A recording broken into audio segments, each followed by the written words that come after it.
Backlinks. You want to talk about backlinks? You want me to? You can talk about backlinks. All right, backlinks, what a backlink is. A backlink is simply a link to your website from another source. It can be another website. It can be your Facebook page. If you post something, we encourage, when we talk about Facebook posting, when you post to Facebook, do you put a link to your page on Facebook? So if I post for an outdoor kitchen, what we do is we post a link, learn more here, and post a link back to our thing. Most people don't click on that, some do, but it gets a backlink from Facebook back to our website. Paid advertising is a great way to get backlinks. A lot of people will do paid advertising and do a landing page. Well, that's fine, but you're not getting any value out of that paid advertising other than just landing on that landing page. So why do you need backlinks? They improve your rankings. Like I said, Google uses that as 26%.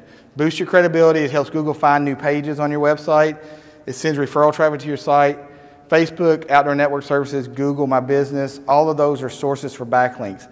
When you're posting, when you're doing things, use backlinks back to your website. It matters. It will help you climb from number 8 on the list, which we all know after number 6 you're not going to get there, up to 3, 4, so that you're competing for that traffic, competing for that customer. And if you're using Google Analytics in the back end, when you look at where your user traffic is coming from, when you see referral, that's what that means. It was backlinked from someone else's, another website.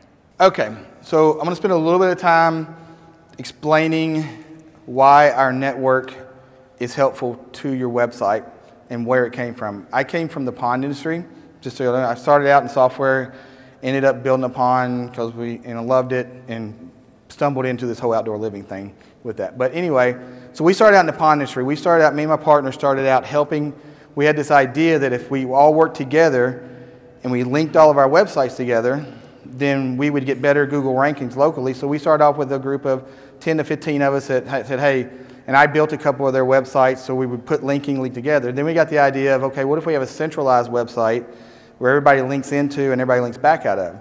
What we found with that experiment is as soon as we sign a new pond contractor up, they would automatically go from number 8 or 9 in Google searches up to 5, 6, 4, something like that. So it was kind of like an experimental type deal. So we kept growing that to the point to where we got to the point where we are now. We got out of the pond industry and said, hey, this works for pond builders. There's a really good business here. We can go out and talk to hardscape contractors, landscapers, swimming pool contractors, that type. So we built a network of websites that have like content. So Google really likes it when you link. So if you do a Facebook post about outdoor living and you link to your landscaping page, it doesn't have as much value because the keywords aren't there as linking from outdoor living to outdoor living. Google says, oh, this is a link to another page that has common content. I like this, and checks off the box for you. Yeah. Make sense? And the reason my company and Jeff's company partnered as well is because I've worked with contractors for a long time, but I couldn't give them instant SEO value. So SEO is something that takes time to build. But when you plug in your website that's built right for Google, you have your paid ads, you have all this other stuff in SEO in place where it should be, and then you tie it into the outdoor network services, you're gonna rank like that, like even if it's a brand new website and not a domain you've had forever. So that instant SEO value is what made it a no-brainer for us to partner. Right. So we have about 150 customers right now. Just to give you a little background, about 50 of those we do not do their website, but we link to their website and they still put links back to us and they get that value.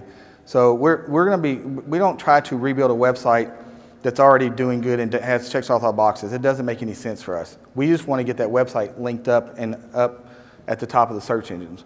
So what we built is we have 7 different websites that all target specific services. So for H2O Designs, we build service pages that target those specific services that link back to the website. So remember I told you like content? So I have a page in the Outdoor Living Pros website about outdoor kitchens that links to my outdoor kitchen page on my H2O Designs website. My H2O Designs website links back to that, so we're creating that hey, we're friends here. And what it does is when you saw earlier I searched for outdoor living in Central Kentucky, it boosts my website pages up to the top of the search engine, and also the page that's over here on this website, it brings it up as well. So Google recognizes our websites as very, very high value websites because we have literally thousands of service pages on the network. They're all linked together and they're linking back to all these other customers. So every time we sign up a new customer, it helps every one of our other customers by adding value to that. So again, and we understand budgets, we understand websites, we understand all that stuff. So we have options. But everything we do, you cannot sign up with it. You cannot come to us and say, hey, I want you to do a website with me, and I don't want to pay you to be listed on our network.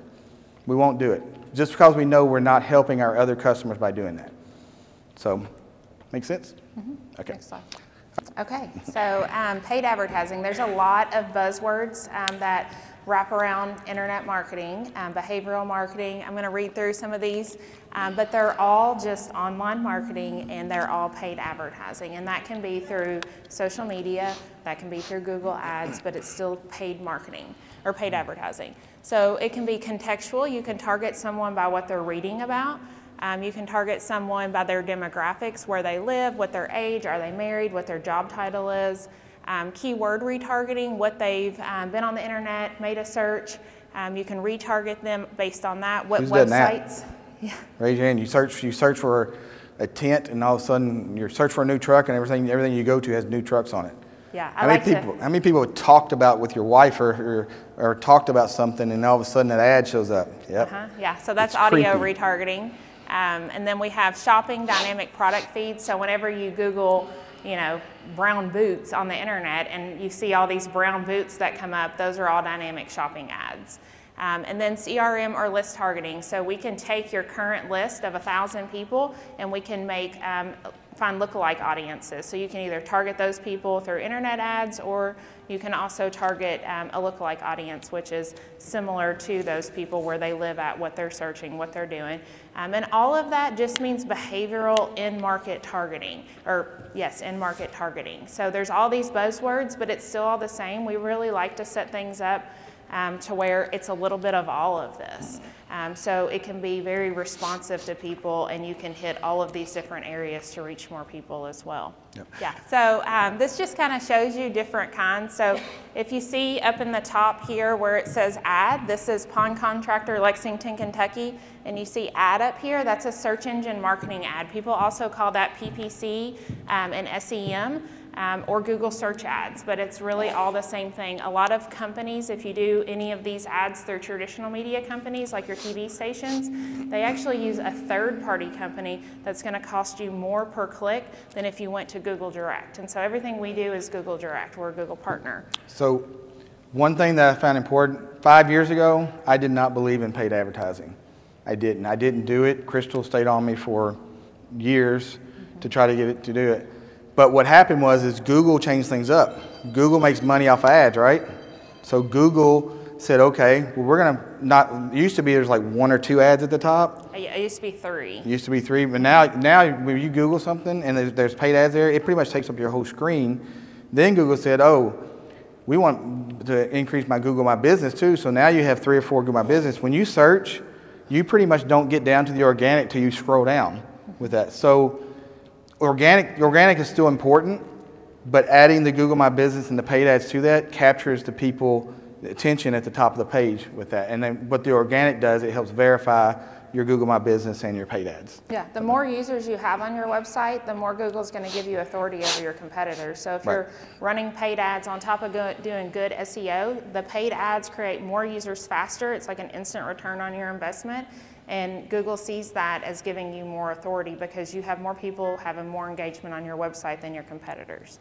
And you can also see it doesn't matter what website these ads come up on, because they're targeted based on what they've searched already or where they've been, or we know they're your audience, we know they're in your area. We don't care what website they're on after that. We don't care if they're on ESPN or Food Network or Pinterest or Facebook or whatever they're on. None of that matters as long as they're in that in-market audience that we've already been able to determine about them. So this shows it can be an app on their phone, or it can come up in video ads, or it can come up over on the side. There's so many different locations for it. And we don't build ads like display ads anymore to where you get 5,000 different sizes of an ad. We build it in responsive as well so that Google can determine with their algorithm and they put it together. So we upload your logo, a couple of pictures, we put all the headlines, all the descriptions on it, and it overlays it and puts it all together itself so that you have more opportunity on websites based on what their inventory is to be able to deliver those ads for you. Another thing with display ads is you're going to see a lot more impressions and a lot less click-through rate on display ads than you will with search engine marketing. Both of them have a really great return and a conversion rate, but that's just because your ad could be on this page 3 or 4 times, and so it's going to make your click-through rate less on that. Another paid ad is social media targeting. Facebook actually owns Instagram now. We'll talk a little bit more about Instagram, but Instagram is so valuable for contractors because you can hashtag and people use it to follow hashtags. So for me, when I was putting a pool in, I actually followed hashtags that were for pool design because I wanted to get ideas and stuff. So just like Pinterest, and then that appeared in my feed. So even though I didn't follow any pool guys, I was actually following the hashtags so that I could see their work and their design. And that's something that I was talking about before. Those pictures can feed to your website to make you a gallery too. So Facebook is the world's 3rd most visited site in the world. I actually had to take it off my phone recently because it just dings all the time, and it actually took away from the time that I had to work. So I took it off and would put it back on in the evenings or something. But people are spending more time on Facebook, some people, than they're actually working or sleeping these days. The statistics will absolutely blow your mind and make you want to block it if you're a business because you don't want your employees spending their time on it. Right. However, that is where people are. So 68% of Americans are using Facebook, 38% use Instagram, and 27% use Snapchat. Snapchat's a much younger audience. It's not something that you all really have to be concerned with right now because your audience just isn't there right now. The household income and things you all are looking for. But people on average are spending 1 to 2 hours per day on Facebook, and that's growing tremendously every day. That statistic is probably a little bit old if you were to Google it. So this just shows kind of how they show up and how they look. More people use Facebook on their phone and Instagram than they do on a computer. It's just boring. It's not as fun on a computer, I think, and it's not, keeping your hands busy. So you can do dynamic ads on there as well, and all the targeting options that we talked about before, you can basically do all of those the same through Facebook and Instagram as well. Awesome. Yep. I'm guilty of the Facebook thing, and I'm just guilty of it. Sit down. It's like it just numbs your mind. All right, so here we're going to talk about, this is specifically geared towards websites because most people are doing their social media in-house and they're doing my business. So here's some questions to ask yourself if you're thinking about doing your website yourself, which is way cheaper, just to be honest with you, or you're going to hire somebody to do it. So do you have plenty of time on your hands? Do you have time to sit down and do a website? Our average website, when they come out of production, for developers that know what they're doing, is 20 to 30 hours, 40 hours sometimes, depending on what. And that's with us, my team, providing Crystal's team the content. So if you don't have the content, then you're sitting there scratching your head, researching, trying to think of what to say.